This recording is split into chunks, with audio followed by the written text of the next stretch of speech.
جب فرعون غرق ہونے کے قریب پہنچا اس کا واقعہ بیان کرتے ہوئے اللہ تعالیٰ فرماتا ہے وَجَاوَزْنَا بِبَنِي إِسْرَائِيلَ الْبَحْرَ فَأَتْبَعَهُمْ فِرْعَوْنُ وَجُنُودُهُ بَغْيًا وَعَدْوًا حَتَّىٰ إِذَا أَدْرَكَهُ الْغَرْقُ قَالَ آمَنْتُ أَنَّهُ لَا إِلَٰهَ إِلَّا الَّذِي آمَنَتْ بِهِ بَنُو إِسْرَائِيلَ وَأَنَا مِنَ الْمُسْلِمِينَ۔ اللہ تعالیٰ نے آگے فرمایا آلَانَ وَقَدْ عَصَيْتَ قَبْلُ وَكُنْتَ مِنَ الْمُفْسِدِينَ فَالْيَوْمَ نُنَجِّيكَ بِبَدَنِكَ لِتَكُونَ لِمَنْ خَلْفَكَ آیَةً۔ جب فرعون غرق ہونے لگا تو اس نے کہا کہ اب میں اللہ کے اوپر ایمان لاتا ہوں، تو اللہ تعالیٰ نے فرمایا کہ اب تمہیں ایمان لانا یاد آیا ہے۔ اللہ تعالیٰ نے فرمایا کہ جب تیری روح کی نجات کا سوال تھا اس وقت تو روح کی نجات کی، روحانی نجات کی تو تم نے پرواہ نہیں کی، یعنی ایمان اس وقت تو ایمان نہیں لایا، اب نزع کی حالت میں یا غرق ہونے کی حالت میں اب تم ایمان لا رہے ہو، تو اور اب بھی تمہاری درخواست یہ ہے کہ میرے جسم کو بچا دیا جائے۔ چنانچہ اللہ تعالیٰ فرماتا ہے نجی کا بے بدنے کا کہ تمہارے بدن کو، تمہارے جسم کو ہم نجات دیں گے، یعنی اس کو محفوظ کر دیں گے۔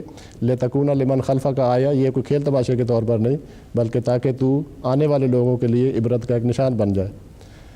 اب یہ قرآن کریم نے 1400 سال پہلے یہ بات فرمائی، اس وقت کی معلوم دنیا میں اس بات کا، اس تاریخی حقیقت کا کسی کو علم نہیں تھا۔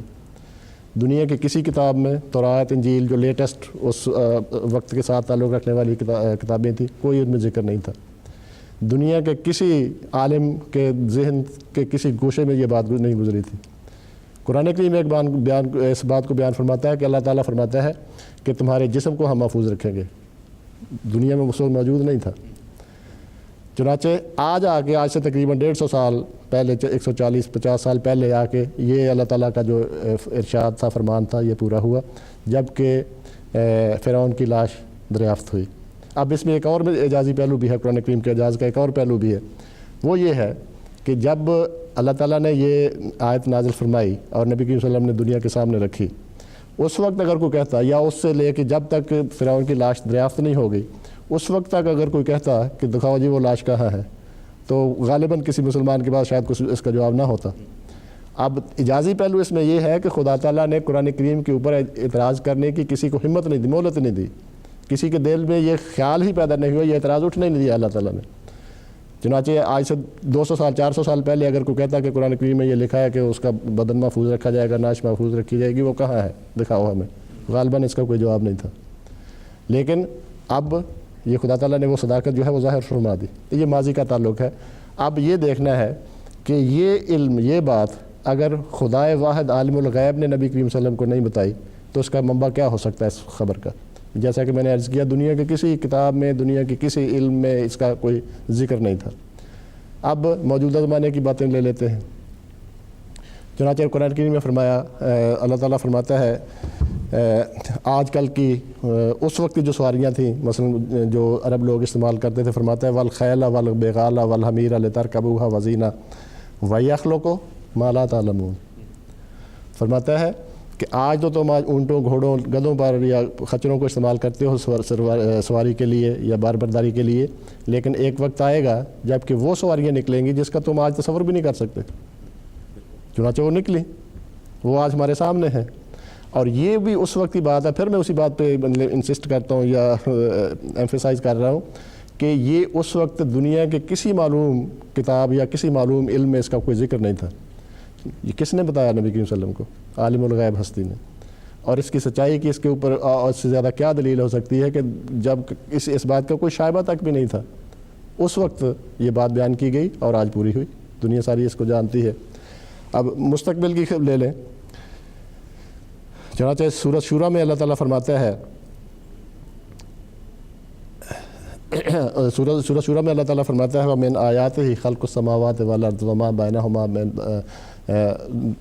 اس آیت مجھے پوری طرح مستحضر نہیں ہے، اگر میں نکال کے یہاں دکھا دیتا ہوں آپ کو ایک سیکنڈ میں۔ ہاں جی ٹھیک ہے، میں سب کا حوالہ ساتھ ساتھ عرض کر دوں گا۔ تو سورۃ شورا میں اللہ تعالیٰ فرماتا ہے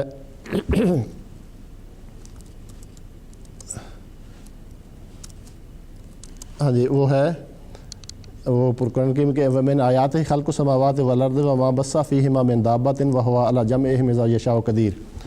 اب اس آیت میں، یہ سورۃ شورا کی آیت نمبر ہے 30، اس میں اللہ تعالیٰ فرماتا ہے کہ اس وقت جو سواریاں ہیں اس وقت جو کرۂ ارض کے اوپر زندگی ہے، اس کے علاوہ کرۂ ارض کے باہر بھی زندگی کے نشانات موجود ہیں، زندگی کے آثار موجود ہیں، زندگی موجود ہے۔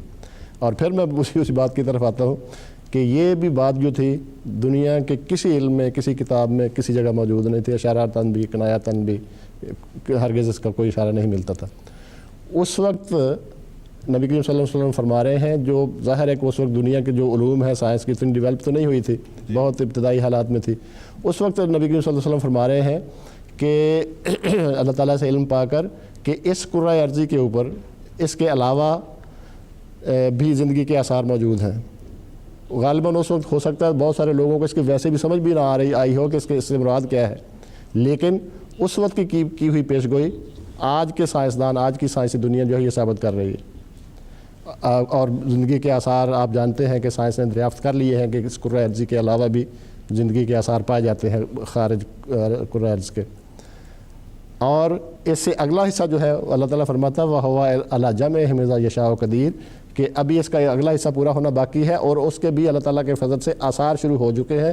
گو ابھی پوری طرح تو ثابت نہیں ہوا، لیکن اس کے آثار بھی ابھی پیدا ہو چکے ہیں۔ سائنس اس سطح تک بھی پہنچ چکی ہے کہ ان کا جو زندگی کرۂ ارضی کے علاوہ جو زندگی ہے اس کا آپس میں اجتماع بھی ممکن ہو سکے گا، رابطہ بھی باہم ہو سکے گا، خواہ زمین پر ہو، خواہ کسی اور جگہ پہ ہو، کسی اور کسی اور سیارے یا ستارے پر ہو۔ تو یہ ساری کی ساری باتیں ہیں جو ہیں یہ کون بیان کر رہا ہے؟ یعنی ایک امی محض نبی کریم صلی اللہ علیہ وسلم جو دنیا کے مروجہ علوم کے لحاظ سے تو امی تھے، اور وہ باتیں وہ بیان کر رہے ہیں جو آج دنیا اتنی یعنی پیک کے اوپر جانے کے بعد ان باتوں کو دریافت کرنے کے قابل ہوئی ہے۔ چنانچہ اسی طرح پھر آگے اور سائنسی جو معلومات ہیں قرآن کریم نے جو بیان فرمائی ہیں، اس میں اللہ تعالیٰ نے بیان فرمایا ہے جو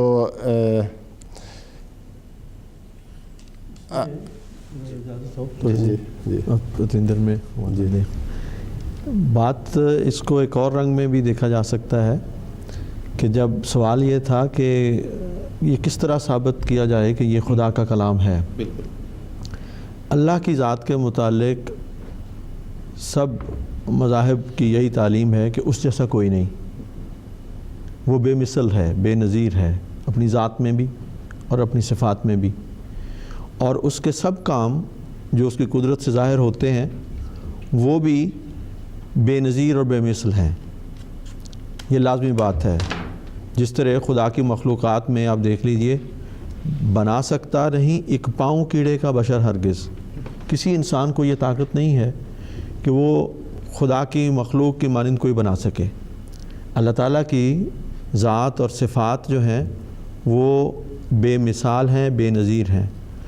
قرآن کریم جو ہے وہ خدا کا کلام ہے۔ اگر یہ دعویٰ سچ ہے تو اس میں بھی بے نظیری کی صفت پائی جانی چاہیے کہ ایک انسان کیا تمام انسان مل کر بھی اس جیسا کلام پیش نہ کر سکیں۔ اور قرآن کریم نے اس دعوے کو بار بار بیان فرمایا، اور تمام بنی نوع انسان کو، جن و انس کو یہ دعوت دی کہ قل لا ان اجتمعت الانس والجن علی ان یاتوا بمثلہ لا یاتون بمثلہ ولو کان بعضهم لبعض ظہیرا، کہ اگر تمام جن و انس اکٹھے ہو کر بھی اس کلام کی طرح کا کوئی لانا چاہیں تو نہیں لا سکیں گے، اگرچہ وہ ایک دوسرے کے مددگار بھی ہو جائیں۔ کیوں؟ اس سے ثابت ہوا کہ یہ کسی انسان کا بنایا ہوا کلام نہیں، کیونکہ انسان کی بنائی ہوئی چیزوں کی نقل کرنی ممکن ہے۔ اگر ایک آدمی نہیں کر سکتا، 2 4 10 50 100 مل کے ویسی چیز بنا سکتے ہیں، لیکن جو چیز خدا کے ہاتھ سے نکلی ہے اس کی مثال ممکن نہیں۔ اور قرآن مجید میں یہ شان بے نظیری کئی پہلوؤں سے پائی جاتی ہے، فصاحت و بلاغت کے لحاظ سے، اس میں اظہار علی الغیب کے لحاظ سے، پیشگوئیوں کے لحاظ سے، خدا تعالیٰ تک یعنی ایک تعلیم پہنچانے کی جو ایک تعلیم ہے اس تعلیم کی کاملیت کے لحاظ سے بہت سارے پہلو ہیں، اپنی برکات اور تاثیرات کے لحاظ سے۔ تو اس قرآن کریم کے متعلق اللہ تعالیٰ نے یہ فرمایا ہے کہ انزلہ بعلمہ ہی، جی بالکل، تو اس نے اپنے علم سے اتارا ہے۔ تو اس کے علم کی جو یہ مثالیں ابھی مولانا مجید صاحب پیش فرما رہے تھے کہ یہ خدا کی باتیں اگر بتائی ہوئی نہیں ہیں ایک ایسے شخص کو جو اپنے غور و فکر، اپنی کوشش سے ان معلومات کو حاصل کر ہی نہیں سکتا، تو یہ وہ مثالیں ہیں جیسا کہ مولانا مجید صاحب بیان فرما رہے ہیں، اور بھی شاید وہ اس پہ مزید. ہاں، اب جس وقت قرآن کریم نازل ہوا ہے اس وقت جو مروجہ علوم تھے وہ یہی کہتے تھے، اور اس کے بعد لمبا عرصہ تک بھی یہی کہتے رہے تھے کہ زمین ساکت ہے، وہ گردش نہیں کر رہی. لیکن قرآن کریم ان مروجہ علوم کے بالکل برعکس ایک بات کہتا ہے. اللہ تعالیٰ فرماتا ہے قرآن کریم میں آیت پاک کی سناتا ہوں.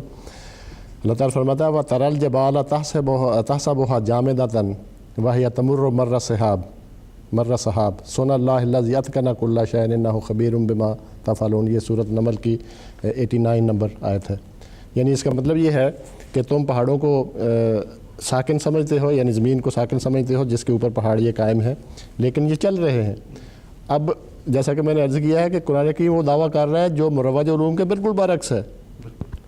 یعنی ایک پانی کے رو کے خلاف انسان تیر رہا ہے اور پھر اس میں کامیاب ہوتا ہے. چنانچہ آج جیسا کہ میں نے عرض کیا اس کے لمبا عرصہ تک دنیا یہی سمجھتی رہی کہ زمین ساکت ہے.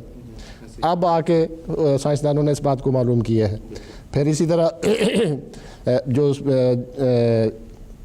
30ویں پارے میں جو خاص طور پہ آئندہ کے بارے میں پیشگوئیاں ہیں، خاص طور پہ سورۃ تکویر میں وَإِذَا الشَّمْسُ كُوِّرَتْ وَإِذَا النُّجُومُ انكَدَرَتْ، یعنی سورج گرہن کے بارے میں، چاند گرہن کے بارے میں، وَإِذَا النُّجُومُ انكَدَرَتْ وَإِذَا الْجِبَالُ سُيِّرَتْ، جب یہ پہاڑ کاٹ کاٹ کے راستے بنائے جائیں گے، سڑکیں بنائی جائیں گی، اور جو اونٹیوں کی جو سواری ہے اس کو چھوڑ دیا جائے گا، ختم ہو جائے گی. اور اذا البحار سجرت، جب دریاؤں سے نہریں نکالی جائیں گی، آبپاشی کا یہ سسٹم جاری ہوگا. واذا النفوس زوجت، کہ جب دنیا جو ہے وہ سمٹ کے گویا ایک بستی کی طرح ہو جائے گی، لوگوں آپس میں رابطے بہت زیادہ ہو جائیں گے. تو یہ ساری کی ساری باتیں ایسی ہیں کہ جو قرآن کریم کی صداقت پر روز روشن کی طرح دلیل قائم کرتی ہیں اور اس کے خدا تعالیٰ کا کلام ہونے کی طرف ہماری رہنمائی کرتی ہیں. جی بہت بہت شکریہ مجید احمد صاحب، جزاکم اللہ.